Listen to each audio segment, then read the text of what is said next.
puesto y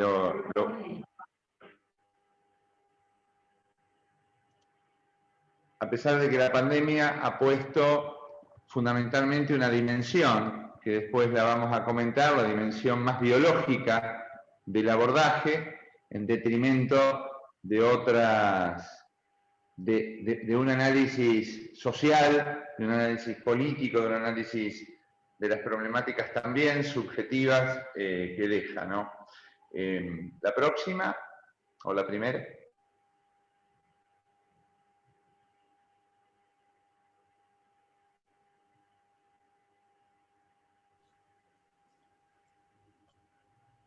Bueno. Disculpen, pero no parece.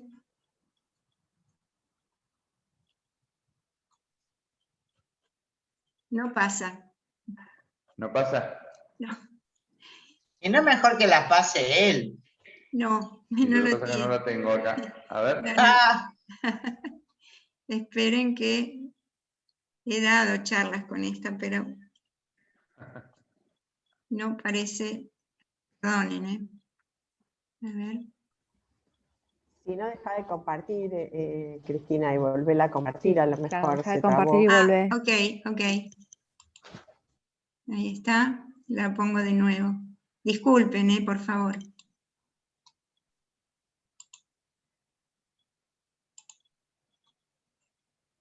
A ver si... Vamos a poner la segunda.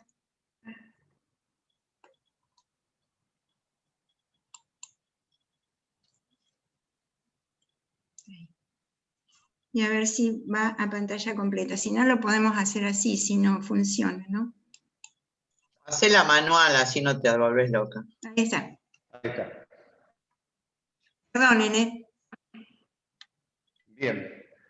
Bueno, nosotros una de las formas de entender la pandemia, o por lo menos de definirla, decíamos en ese momento que era casi como una enfermedad que cambió el modo de organización de la sociedad. O sea, fundamentalmente implicó la ruptura de lazos sociales, desdibujó y destituyó todas las formas de organización, cuestiona fundamentalmente a las instituciones en sus modos habituales de trabajo, es decir, no se puede pensar solo como una situación que tiene que ver con lo que produce un virus en las personas, sino que justamente nos cambió el modo en que nos organizamos, la vida cotidiana de las personas, la necesidad habitual de estar juntos, se rompía por justamente un planteo del distanciamiento social, es decir, desesperadamente juntos para poder cuidarnos, pero distanciados para poder hacerlo. Bueno, estos elementos, digamos, para nosotros son casi estructurales a la hora de poder analizar el fenómeno complejo y cómo después se fue manifestando en los distintos territorios, si bien con cosas comunes, con las particularidades políticas, culturales y sociales de cada uno de los territorios. La próxima. Por eso decimos que justamente produce una crisis sanitaria, una crisis política, una crisis económica, una crisis social y una crisis educacional. Es decir, en el planteo de la hipercomplejidad que plantea el análisis de la pandemia, se ve fundamentalmente una situación de inestabilidad general, muchas veces puesta entre paréntesis, para solo hablar de los aspectos, como decía al inicio, de los aspectos más biológicos del virus, de los aspectos en donde creo que si no lo discutimos y no reflexionamos, posiblemente la pandemia nos deje una mirada más puesta en la tecnología, en las características de los sistemas de salud de alta complejidad, que pensar en los verdaderos determinantes de las formas de enfermar y de morir de las poblaciones, que no tienen que ver solo con la incorporación de tecnología y de alta complejidad y de medicamentos en los distintos países. Por eso digo, porque esta situación, y si la crisis política, la crisis social y la crisis educacional fueron consecuencia de esta crisis sanitaria, bueno, no se sale solo desde el sector salud, se sale como, bueno, como pensadores que ya lo plantean, y que fue necesario volver a retomar los libros de pensadores de la salud, de espacios más complejos, donde nos dicen que, bueno, que justamente de la salida de la pandemia o del laberinto se sale por arriba, se sale con procesos superadores. La próxima. Bueno, y aquí fundamentalmente es cómo se ha expresado la pandemia en relación a los análisis de los modelos de protección social con la dimensión biológica y la dimensión social. Y hubo, si bien situaciones generales en el mundo, hubo situaciones diferenciales después en los espacios locales o en los países, o a veces en espacios de microáreas o en espacios más territoriales o más grandes como ciudades o continentes, porque justamente lo que hizo la pandemia fue desdibujar los pronósticos más taxativos, de trasladar experiencias lineales de países a otros, y entonces al inicio, bueno, analizábamos Suecia y decíamos va a pasar lo de Suecia, o va a pasar lo de España, y en general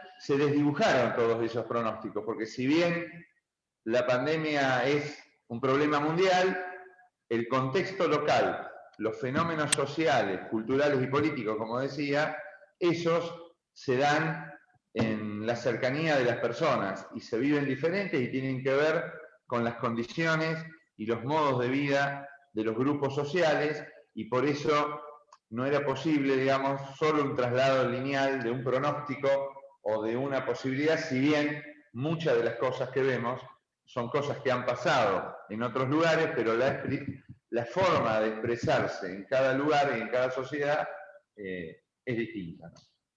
La próxima. Son algunos conceptos generales que creo que bueno, nos ayudan a, por lo menos, a analizar el sistema de salud de Rosario. Y otra de las cosas que nos deja la pandemia y que aparece desde el inicio, que en algún momento hasta Macron, lo comentábamos, hablaba de la necesidad de fortalecer los sistemas públicos de salud y fortalecer la dimensión estatal. Y creo que nosotros veníamos de una fuerte impronta de la mercantilización de los sistemas de salud. La pandemia puso sobre la mesa, y en una discusión que inclusive trascendió al sector salud, porque creo que la pandemia y la noción de cuidado mostró que es necesario el Estado, que puede haber subsectores, que puede haber, que podemos tener nuestra mejor obra social, pero hay un momento de la crisis que se necesita el Estado en la información, en la comunicación, y todo ese proceso venía desdibujándose, porque el sistema inglés no era el sistema inglés de salud que nosotros en algún momento estudiamos, el sistema único de salud brasilero, es decir, hubo procesos y gobiernos que fueron descalificando y destituyendo la presencia de la salud, y cada vez más con nombres que el sanitarismo utilizó, cobertura universal de salud, esconden esas propuestas mercantilizaciones de los procesos sanitarios.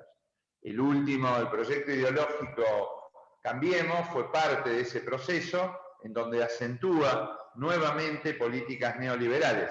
En Europa también se venía dando, entonces para nosotros, bueno, es clave volver a discutir y que se transforme en una oportunidad de discutir el Estado y la salud mercantilizada. No solo un tamaño de Estado, no es Estado grande, sino es un Estado dinámico, flexible, que tenga relación con los vecinos, cercanos, con las organizaciones sociales, porque un Estado que solo se amplíe en cantidad de personas, pero que repliquemos modelos de una clínica que descalifica, de una clínica que objetualice, que medicalice, puede seguir vulnerando derechos a la población que más necesita. Entonces, también es la discusión de qué Estado en relación a permite, bueno, o puede permitirla, si tomamos esta crisis como una oportunidad de aprendizaje y de discusión política.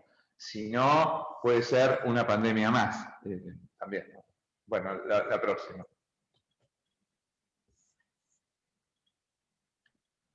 Bueno, y aquí, ¿cómo nos encuentra o qué nos encontró,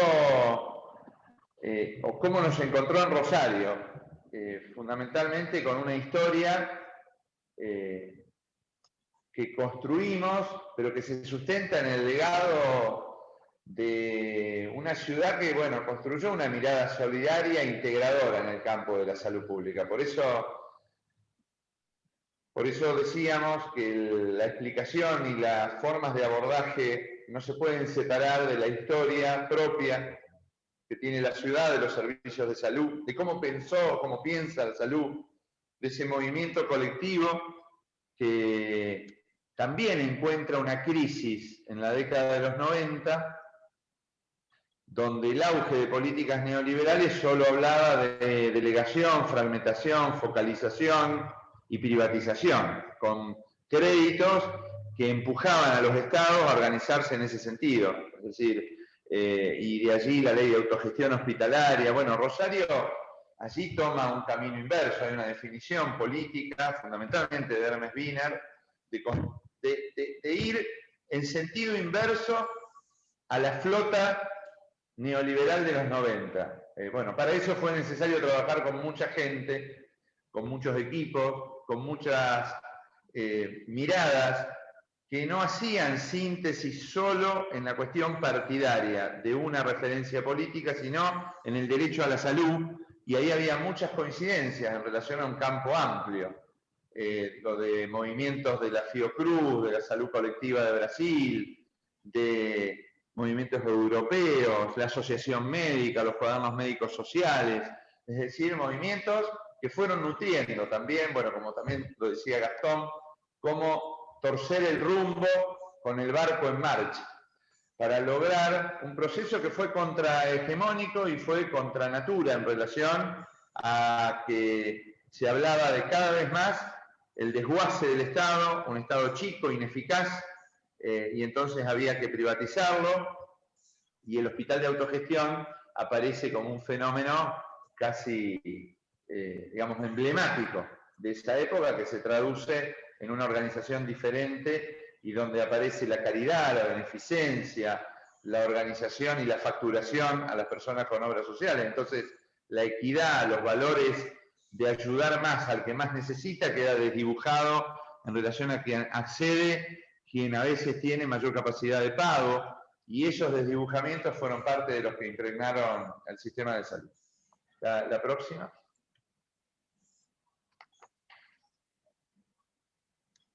Bueno, la respuesta colectiva construida entre el Estado, las organizaciones de sociedad civil, la población, se diseñan desde lo local una visión sobre lo que debe hacerse, lo que puede hacerse y cómo debe ser realizado. Son entramados de un proceso social, de un tejido alrededor de un tema, en este caso la pandemia, en el cual se van articulando las sucesivas tomas de posición de diferentes actores frente a la cuestión y a la trama de sus interacciones. Este análisis o esta cita en relación a entender cómo la complejidad, la planificación fundamentalmente local la necesidad de construcciones de redes, y eso no se puede hacer si no hay una historia de cercanía y de redes. No se puede discutir un sistema único de salud en el marco de una pandemia, o por lo menos es difícil llegar a lograrlo, cuando no hay una historia previa de discusión, de articulación de los distintos subsectores. Por eso fue más difícil pensarlo nacionalmente y creemos que la discusión de los sistemas únicos son un camino de llegada, como la discusión del abordaje, en este caso de la pandemia. Son necesarios analizarlos, pero no podemos dejar de analizar el abordaje de la pandemia sin discutir el sistema de salud, en qué se basa, cómo se piensa la clínica. El mismo debate que hemos planteado cuando discutíamos los derechos sexuales y reproductivos, la interrupción legal del embarazo, no es un problema solo de la producción pública de un medicamento o de una ley, o de la ley de salud mental. Las leyes son necesarias, legitiman y generan un proceso de marco legal en todo el país, pero después es necesario transformar las instituciones. Y ahí encontramos heterogeneidades en relación a historias del sistema de salud más consolidados y a historias del sistema de salud más débiles. La próxima. Bueno.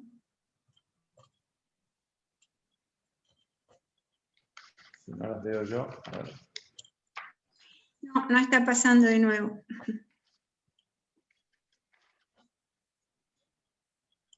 Bueno, en ese sentido, mientras, si la encontrás, sí. A ver. Sí, no, no voy parece que no pasa. comentando nuestro sistema de salud para comentar gráficamente. Fundamentalmente tiene una fuerte presencia territorial. Se piensa la salud fundamentalmente como un proceso, como lo decía al inicio, un proceso histórico determinado socialmente, y se trabajó fuertemente en una estrategia con una presencia fundamentalmente territorial de instituciones sanitarias. Es decir, que cuando se genera la inversión presupuestaria para mejorar la infraestructura, no se pone el dinero en cualquier lugar, sino fundamentalmente en la base territorial. Por eso el fuerte énfasis en la dirección de atención primaria, hoy dirección de centros de salud, tratando de tener, y fue salud casi el ejemplo de llegada del Estado allí donde el Estado no llegaba, es decir, donde no llegaba el colectivo, donde no llegaban los servicios, aparecía un centro de salud como un fenómeno, o el primer fenómeno de descentralización del Estado, porque se piensa fundamentalmente, bueno, en que la población que acceda y que utilice los servicios de salud sea la que más necesite, y para eso se dotó a los centros de salud de equipos que puedan pensar y hacer una clínica fundamentalmente centrada en el vínculo estable y sostenido con las familias. Esto, por supuesto, no se pensó solo, no es sin dificultades, no solo lo cuento y lo comentamos a modo de gráfico para entenderlo, y esto significa permanentemente seguir problematizando y discutiendo lo que hacemos, porque en general vivimos en una clave de época donde el acceso a la felicidad es el acceso al consumo de las cosas, y la práctica clínica no está tan separada de ese consumo muchas veces, donde se consumen consultas, o se consumen prácticas, o se consumen medicamentos. Ir contrahegemónicamente en esto es necesario todos los días revisarlo y discutir, porque el modelo dominante, digamos, es mucho más fuerte de lo que a veces pensamos, porque bueno, está instalado en muchas matrices, y a veces la industria y los distintos modelos de organización o planes que están emanados fundamentalmente del Banco Mundial y del Fondo Monetario, esconden detrás formas de subjetivación de los trabajadores que impidan ver y problematizar estas cosas, para que se transformen más en operadores de programas fragmentados, con migración de información para que se construyan planes y propuestas, pero no para discutir fundamentalmente, bueno, y luchar contra las condiciones que limitan la vida, que es un poco allí donde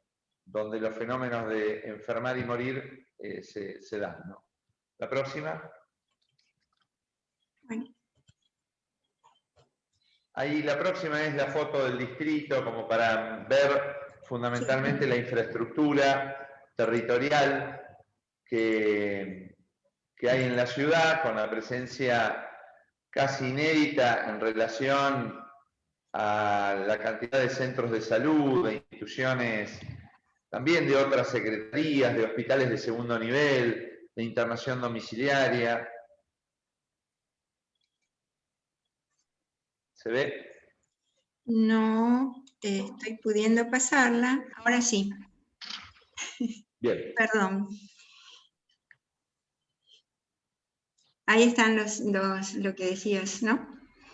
Así es.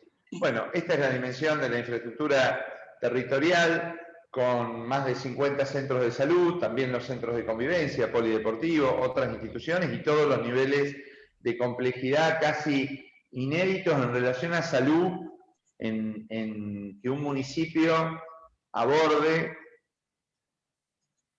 digamos, problemáticas de alta complejidad tecnológica y también el seguimiento de la población sin cobertura social de problemas sanitarios más frecuentes. Es decir, la situación de cuando decimos igualar, significa que un chiquito, un niño, con o sin obra social, pueda tener la posibilidad de hacerse un trasplante de médula ósea en su efector privado o en el Hospital de Niños Víctor J. Vilela de la misma calidad, con los mismos protocolos y con las mismas elementos o equipos que digamos que existan en cualquier lugar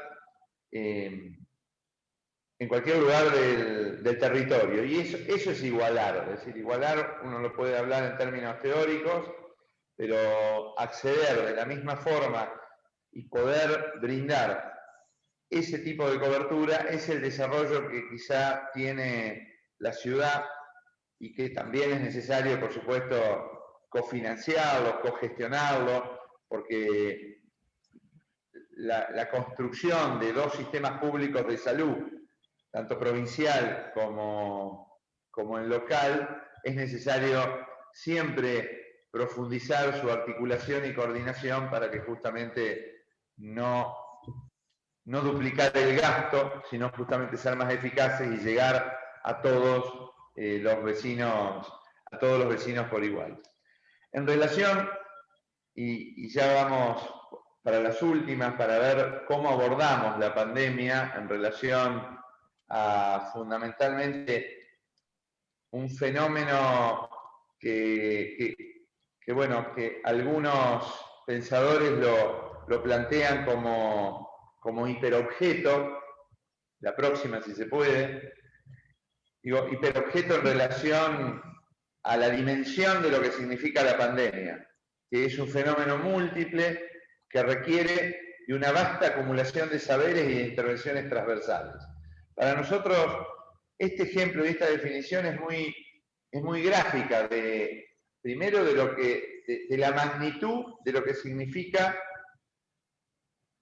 la puesta en tensión de cómo no estábamos organizados hasta ese momento. Es decir, no hay forma de explicar desde un área o desde una disciplina el proceso de la pandemia. Por eso los pronósticos taxativos, las definiciones absolutas, las miradas solo de la sociología, o solo de la comunicación, o solo de la infectología, tuvieron su límite en relación a las evaluaciones y las siguen teniendo, porque justamente este hiperobjeto necesita de entrecruzamientos, necesita de intervenciones de equipos, de discusiones con otros, de escuchar, de entender, y lo que ha habido también y se ha impregnado durante todo el fenómeno pandémico es la sobreactuación de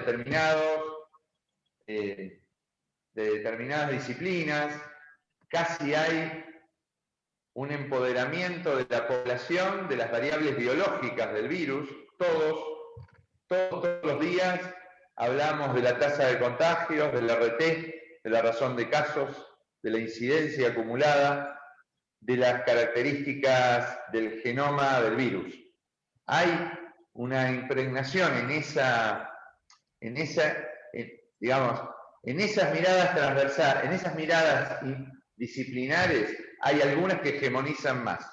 Y por otro lado, si no, lo reactivo son, o aparecen los modelos matemáticos, o aparecen los sociólogos, o aparecemos los médicos, cada uno dando una mirada de nuestra partecita. Por eso nos parece importante, digamos, nosotros tuvimos que constituir, inclusive desdibujó las propias áreas de la Secretaría, porque no es posible la información y construir información si no es con un campo interdisciplinario, no es con solo direcciones o áreas como estábamos organizados. Tuvimos que constituir una mesa de ayuda permanente de información que participan estadísticos, epidemiólogos, infectólogos, comunicadores, investigadores, para que justamente problematicemos y discutimos una mesa que cambió el modo en que nos organizamos y que nosotros creemos que no tiene que ser solo, que fue una oportunidad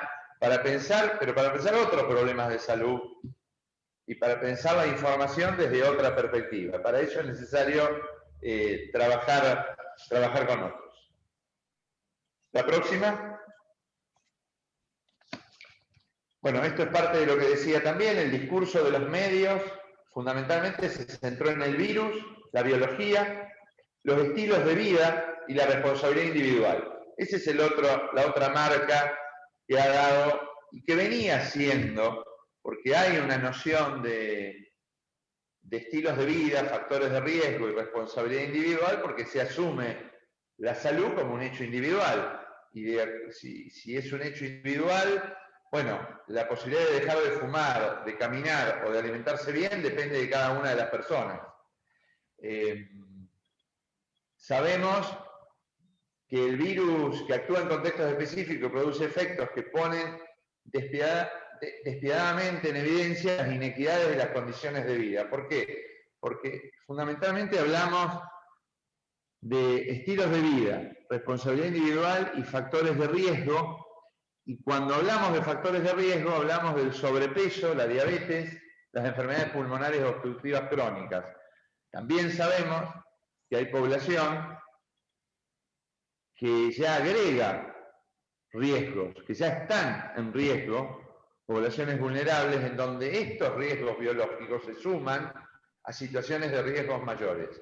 Y por eso las expresiones de la pandemia son distintas de acuerdo a esas inequidades, de acuerdo a la historia de los servicios de salud, al vínculo que tenga esa población con los servicios de salud, y por eso el entramado para poder explicar los pronósticos, los fenómenos, se dan diferente en aquellos lugares donde hay historia, hay Estado, hay presencia, inclusive la propia historia de la ciudad que tiene una fuerte articulación con el subsector privado, y que también tenemos una historia de discusión de la utilización de las camas críticas, y analizar el acceso o la virulencia de un virus no es posible solo de la dimensión de ver si la cepa Manaus es más agresiva que la cepa Delta, porque si solo es por las características del virus,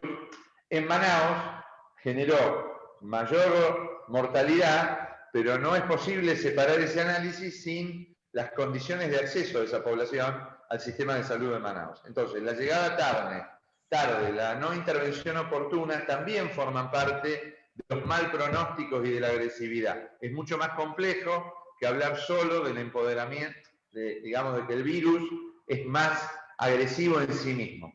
Tiene toda esa complejidad y no es lo mismo que cada equipo de referencia en marzo del año pasado, en abril, mayo, le hayan entregado su teléfono a cada una de la población adscrita de cada uno de los barrios más vulnerables de la ciudad para que se contacten todos los días y acompañarlos y cuidarlos, que no tener ese recurso. Para entender esa clínica centrada en un vínculo, centrada fundamentalmente en el cuidado de la población que más necesita. La próxima. Bueno, y aquí está un poco el fenómeno de, fundamentalmente, lo que nosotros analizamos, la edad, el sexo, los factores físicos y genéticos, que inclusive la pandemia los ha visibilizado casi exageradamente, porque ha visibilizado mucho más esto que las condiciones de vida y lo que está determinando a esos factores de riesgo, que tienen que ver con las cuestiones más estructurales de acceso a los bienes, acceso a los servicios, y que si no se trabajan estas cosas, bueno, pasa lo que pasó en Italia en su momento, porque en Italia fundamentalmente la pandemia fue en su primer momento un tema de grandes hospitales, terapias intensivas y respiradores. O en situaciones donde se planteaba ir al mercado de cercanía, y el mercado de cercanía en algunos países de Latinoamérica es el lugar donde más se aglutina gente, y eso provoca situaciones de contagio, es decir, ¿no? Entender las dinámicas y las determinaciones, que ya coincidimos todos, las determinaciones sociales del proceso de salud, enfermedad, cuidado, es justamente hablar mucho más allá de la edad, el sexo y los factores físicos y genéticos. La próxima, y vamos terminando. Bueno. Perdonen la desprolijidad, pero cada vez que entra alguien tengo que hacer esto. Cuando en ese escenario y en ese marco general, fundamentalmente tratamos de combinar desde el inicio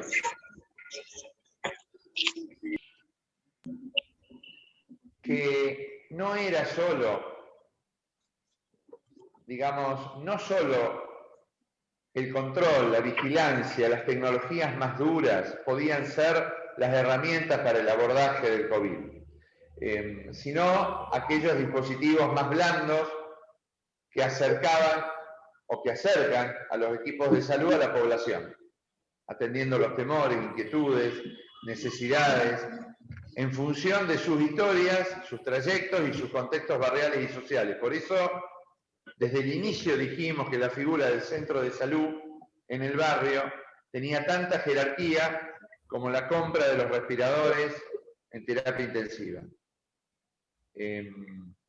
Porque el trabajo de esa campaña antigripal que se inició el año pasado, en pleno contexto de aislamiento estricto y obligatorio, llevó a los equipos a que vayan a vacunar al domicilio, para que no se movilizaran las personas mayores.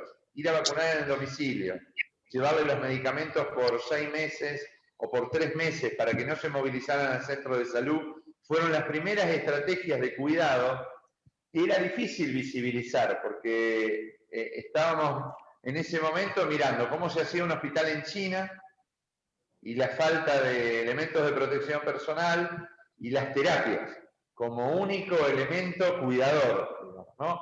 Y dejando de lado, no tan, digamos, no desde, no, quiero hacer una aclaración, digo, no desde los protocolos nacionales, donde desde el Ministerio de Salud de la Nación siempre hubo un posicionamiento en relación a la presencia territorial y al que, bueno, acordamos, porque gran parte de los equipos del Ministerio de Salud han tenido y tienen una historia de trabajo desde el campo sanitario, y por eso, digamos, acompañábamos primero la necesidad de que los protocolos sean nacionales y que no había que correrse ninguna línea de esas definiciones, porque las pandemias son con el máximo acuerdo con políticas nacionales, sí, con algunas preguntas más en el ámbito provincial en relación a algunos desdibujamientos y tensiones, pero fuertemente haciendo hincapié en la presencia de centros de salud, que hoy son los mismos equipos que nos plantearon: queremos vacunar con la vacunación para el COVID en cada uno de los barrios. Es decir, no alcanzaba con acciones masivas, porque sabemos que las acciones masivas tienen un alto impacto, pero que dejan por fuera población que no accede, o porque no tiene la tecnología, o porque no tiene dinero para el colectivo, porque tiene tantos arrasamientos de la cuestión social y subjetiva, que si no tuviese equipos cercanos, el 70% de la población crónica que sigue en nuestros equipos no estaba inscrita en el mecanismo oficial que propone el Ministerio de Salud de la provincia. Es decir, que para hacer una inmunidad comunitaria para todos y para todas, inclusiva, inteligente y equitativa, es necesario pensar y creer en la fortaleza que tienen los equipos para poder ver estas dimensiones que son las que trabajan todos los días en contextos muy difíciles. No fue necesaria un decreto del secretario, ni una definición, ni una indicación. Fueron las propias propuestas de los equipos que plantean la necesidad de asumir esta noción del cuidado. El año pasado con la vacunación antigripal y el medicamento y llevar la medicación crónica. Este año vacunando con la vacunación COVID en los 51 centros de salud.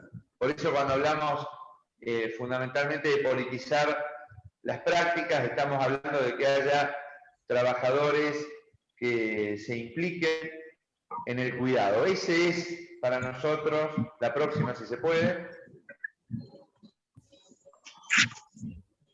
para nosotros es el diferencial de la ciudad, es lo que ha generado esta artesanía colectiva del movimiento de la salud pública, es la que hace síntesis de distintos recorridos político-partidarios en pensarse sujetos de transformación, en que ese hecho de cuidado no solo produce cuidado al otro, sino produce también una construcción en el propio trabajador que crea que se siente parte de un fenómeno colectivo, que es parte de un fenómeno colectivo y que disputa el sentido general del trabajo en salud.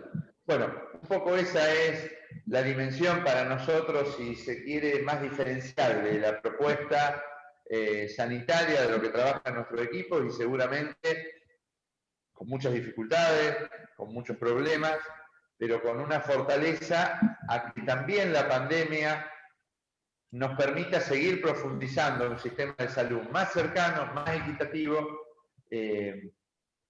con la discusión, con los equipos y también, bueno, fuertemente con las organizaciones de la sociedad civil, ¿no? Bueno, con esto me parece que podemos intercambiar algunos aspectos si es necesario. Bueno, muchas gracias, Leonardo. Muy claro. Pido disculpas por los pequeños inconvenientes que tuve técnicos, pero cada vez que alguien me pedía ingreso, no podía después pasar a la siguiente diapositiva, no sé por qué. Perdón. Bueno, ¿preguntas? Adriana. Sí, no, y muy interesante. Y realmente el desafío dada la situación esta de pandemia que nos encontró en una situación muy terrible, que ya veníamos con incrementos en los niveles de pobreza alarmantes. O sea, Argentina es un país con niveles de pobreza altos, pero tuvimos un pico, digamos, el macrismo nos profundizó toda esa situación. Y el hecho, o sea, ¿cómo hacer para llegar a la gente? Porque entre las cosas que uno siempre piensa, ¿cómo hace la gente pobre que está en sus barrios, que sin poder moverse, tal vez por falta de plata, y además en situaciones de hacinamiento? Entonces, ¿cómo lograr que se cumplan mínimamente las cuestiones preventivas desde el equipo de salud? Porque además la conciencia de estar de alguna forma abandonado en barrios periféricos o en barrios sin las condiciones sociosanitarias, o sea, adecuadas. Esto es más que una pregunta, una reflexión, o sea, pero la complejidad de la situación de cómo llegar a esa gente, porque, por ejemplo, muchos de estos centros de salud se han visto cerrados en el momento de la pandemia, ¿no? O al menos, ¿es así o están funcionando para cuestiones no solo COVID, ¿no?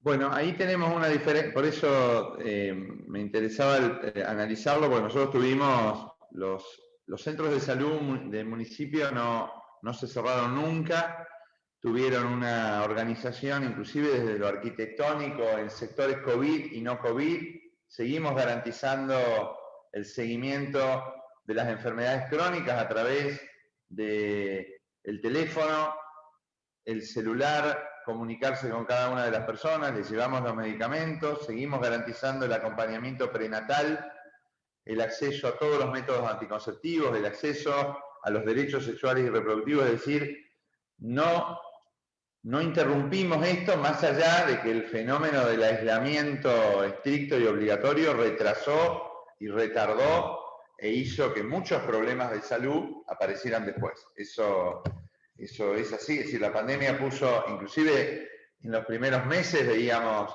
situaciones de dengue que pasaban en su domicilio y que la gente, el quédate en casa funcionaba como un retardador, e inclusive no hubo registros de muchos pacientes y personas que se enfermaron y no consultaron y pasaron su enfermedad allí. Pero bueno, hoy estamos viendo también las consecuencias del no screening del cáncer de colon, de algunas cosas que no se pudieron hacer. Sí, la historia de un vínculo con la población que nosotros tenemos nos permitió llegar de una forma distinta y en otras condiciones, sin un sistema de salud que pueda acompañar a la población más vulnerable, hubiésemos tenido otros niveles de mortalidad y morbilidad en relación al COVID que no se dieron cuando miramos la población alrededor de cada uno de los centros de salud y el distrito centro. Es decir, hay un fuerte seguimiento en nuestros propios equipos. El centro de salud tiene una estructura de llamadores donde también sigue a su población todos los días para ver el fenómeno del aislamiento, para ver si tiene síntomas, si se complica a los 10 días y si es necesario internarlo, si necesita aislamiento. Todo ese entramado que no se ve es fundamentalmente a esa población que más lo necesita. Y no siempre, es más, a veces tenemos quejas de personas que con una gran cobertura llaman al Estado porque dicen, a mí no me llamó nadie. Esa tarea de cuidado activo, que no tiene que ver con que la persona vaya a atenderse, sino llamar a cada una de las personas que se enferma, es parte, bueno, de un fenómeno diferencial que tiene la propia estructura de atención primaria de la ciudad y también de los hospitales, ¿no? Porque los hospitales, todos los hospitales hoy del municipio, también los de la provincia, se reformularon y bueno, y tienen capacitación y equipamiento también para atender situaciones más complejas en relación a lo clínico que lo que tenían anteriormente. Es decir, el Hospital Alberdi o el Hospital Carrasco, si alguien nos preguntaba hace 4 años que podía tener pacientes con respirador en una guardia, hubiésemos dicho que no, o el Policlínico San Martín en Barrio Belgrano. Sin embargo, eso también está, pero eso no alcanza si no hay una fuerte prevención territorial y trabajo de seguimiento del 85% de las personas con COVID que no necesitan ni terapia intensiva ni una sala general, que son la mayoría. Pero a esa persona hay que seguirla más, sobre todo aquellas que no tienen, como bien decía, arrasamiento de las cuestiones sociales, pobreza, de alimentación y todas estas cosas. Y otra pregunta, visto que vos estás en la parte de gestión, que es dificilísima. O sea, toda esta experiencia que desnudó, digamos, la globalización, digamos, la pandemia desnudó los efectos de la globalización de los últimos 30, 40 años, desde el punto de vista político, desde la gente que está con compromiso por responsabilidades. ¿Hay algún clic en la cabeza como para decir, bueno, lo que venimos haciendo estos últimos 30 años, 40 años no funciona o no funciona, digamos, es un desastre para que las experiencias mundiales han desfinanciado la salud pública en Italia, en Inglaterra, en países ricos, países como los nuestros, en Latinoamérica, donde siempre estamos con dificultades por cuestiones de geopolítica, por intereses geopolíticos. De repente, ¿cómo se hace para cambiar el paradigma o para pensar en otra cosa e implementarlo? El ejemplo de Rosario en lo pequeño sirve, pero ¿cómo lo haces a nivel, cómo se habla eso a nivel más grande de país o de provincia? No sé si se están dando esas discusiones. Bueno, a ver, nosotros creo que veníamos se venía previo a la pandemia cada vez más en salud. Primero, cada vez más, digamos, poniendo en duda la necesidad de inversión de infraestructura pública. Es decir, era más fácil subsidiar la demanda, bueno, si tenemos dinero que financie el Estado al subsector privado y delegar la cuestión del Estado de la salud pública. Y de hecho, la transformación del Ministerio de Salud en Secretaría, los programas de la cobertura universal fueron casi el paradigma en relación a cómo se piensa, o cómo piensa o cómo puede ser un sistema de salud nacional, es decir, muy alejado de un sistema que pueda mirar e intervenir en las inequidades territoriales.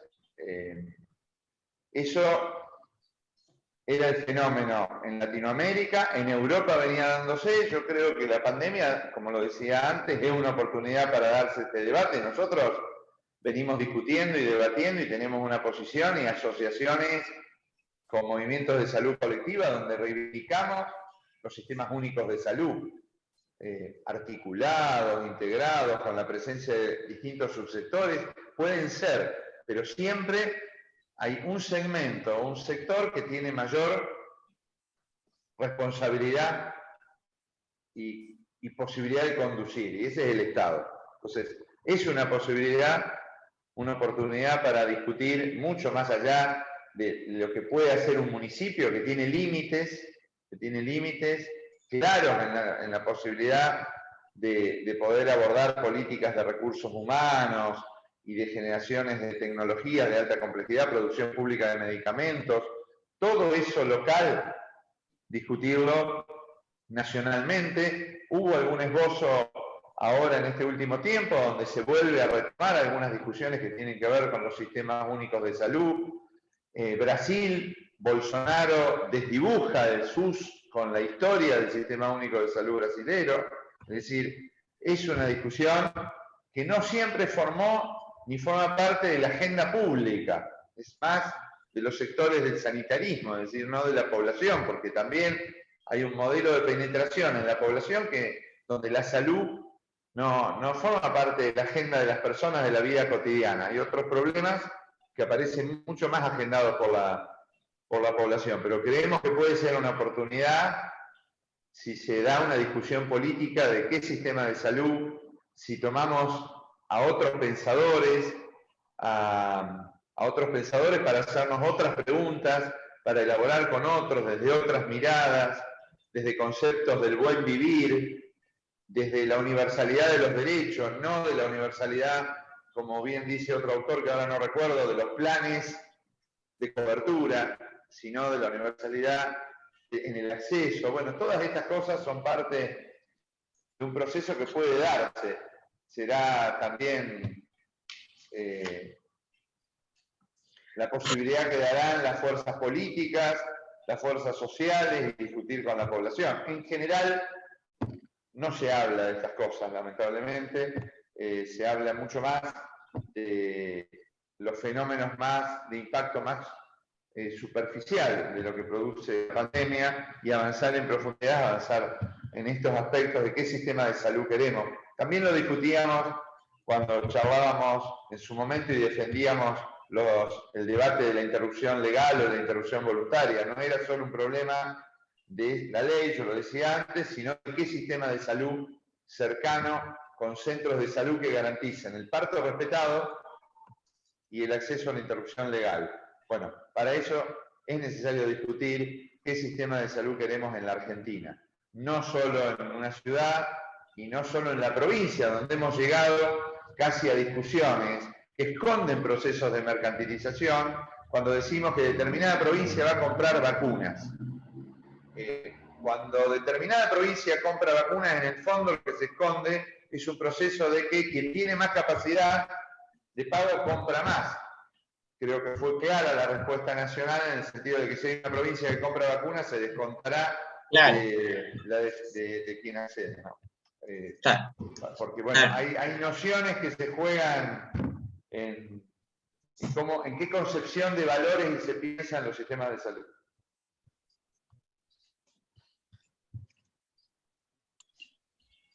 Yo quería preguntarte, disculpa la ignorancia, este sistema de autogestión hospitalaria que hay acá en Rosario, en la provincia, ¿está en otras provincias también? ¿Existe ese sistema de autogestión a nivel país? Sí, la ley de autogestión y de descentralización hospitalaria, bueno, impregnó en los 90, no sé si todas, pero en muchas provincias está, después se alejaron algunas, el sistema provincial, el sistema de salud neuquino, fue diferente, bueno, hay una lógica que algunos se diferenciaron. Rosario no tomó la autogestión hospitalaria como digamos, construyó una dinámica distinta del funcionamiento. Nosotros, bueno, creemos que hay que mirar ese proceso, ver las cuestiones que pudo haber dejado interesantes y qué cosas hay que modificar para que justamente esa descentralización de lo que dio la impronta de la autogestión hospitalaria, de que cada hospital tenga su elemento en función de su capacidad de facturarles a las obras sociales, bueno, da una posibilidad de crecimiento de inicio, impide otras y justamente rompe con los cuidados progresivos o los sistemas escalonados o los sistemas de redes y fundamentalmente con que, bueno, muchas veces termina el Estado financiando a población con cobertura, ¿no? Se les dibuja en ese aspecto. Claro. Sí. Bien, ¿alguna otra pregunta, comentario que quieran hacer? Más o menos se está cumpliendo el periodo, el horario que vos me pediste. Sí. Así que, bueno, si no hay otra pregunta, te agradecemos un montón, Leonardo, que hayas podido darnos este espacio o permitir que te escuchemos.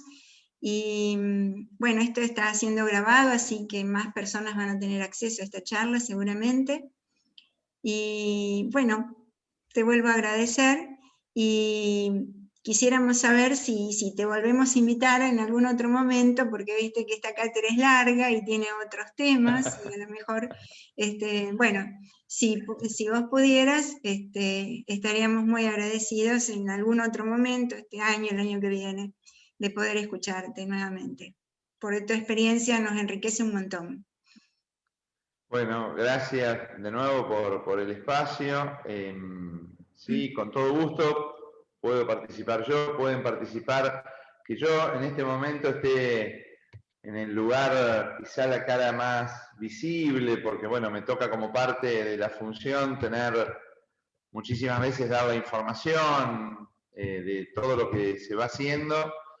La verdad que hay un gran equipo con muchos trabajadores que tienen una perspectiva técnica y una perspectiva política, una dimensión político-técnica del trabajo y que pueden estar intercambiando, bueno, aspectos más específicos. Y también creo que el debate de lo que vamos, cómo también la pandemia pudo acelerar algunos procesos de mayor cercanía de los cuidados y del modelo de atención a la población.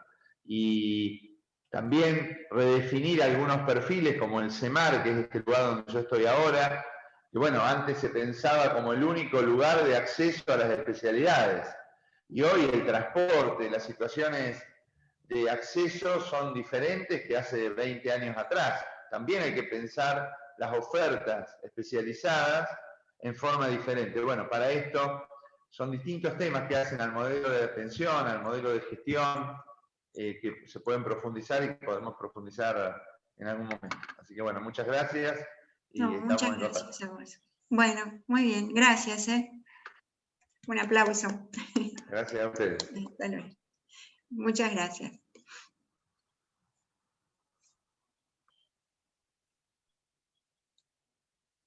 Bueno, qué pocos que fuimos hoy. Bueno, pero pocos, pero convencidos. Seguramente, seguramente. Sí, no sé cómo veníamos. Bueno, después te paso el título, Juan Carlos. Yo no soy sanitarista, Estela, Mari Álvarez, así que yo voy a hablar de un poco de vigilancia, de la experiencia. ¿Qué pasa, Valeria? Claro, porque ella quiere que hable como Rachid, y yo no soy Rachid. No. Aparte, hay algunas de las que propuestas. Vos sos Adriana Giri, sos Adriana Giri.